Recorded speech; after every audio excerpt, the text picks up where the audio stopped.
right, so at this point, there's a lot of heat pump tips or hacks out there, and a lot of them sound the same. Try to set it to a constant temperature. Don't push it up and down.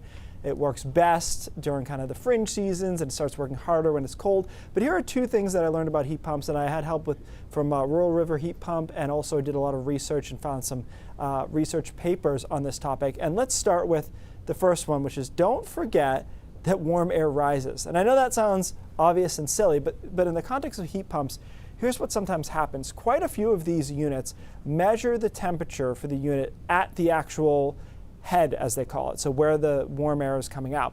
The issue here is that those are placed high on the ceiling. People don't want them right in the middle of their wall, and so this is typically where they place them.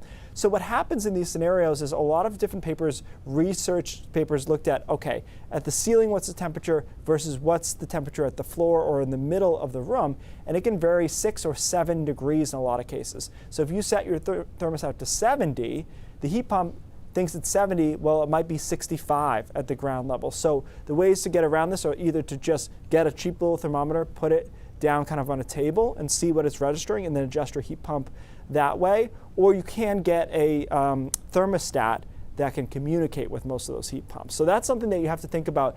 A lot of people say it doesn't seem like it's as warm, and that has something to do with it.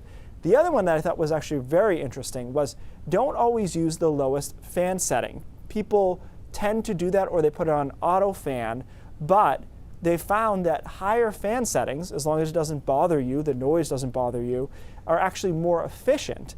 They move air over the compressor faster, and they move the heat around faster as well. So look how comfortable I am with the fan on high.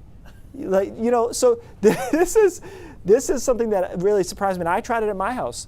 I tried putting the fan on medium and high one night and auto on the other, and the overnight temperature was similar. I obviously took that into account. And I have little thermometers, of course, around my house. And the first day it was within a degree or two of the set point. That was auto fan.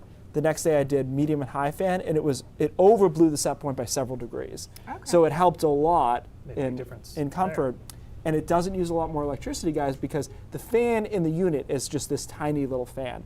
All the electricity is being used out in the compressor outside, getting the heat from the air. So you don't have to worry about, is it a low fan, is it medium fan? Okay. And you too can be comfortable. And it wasn't annoying.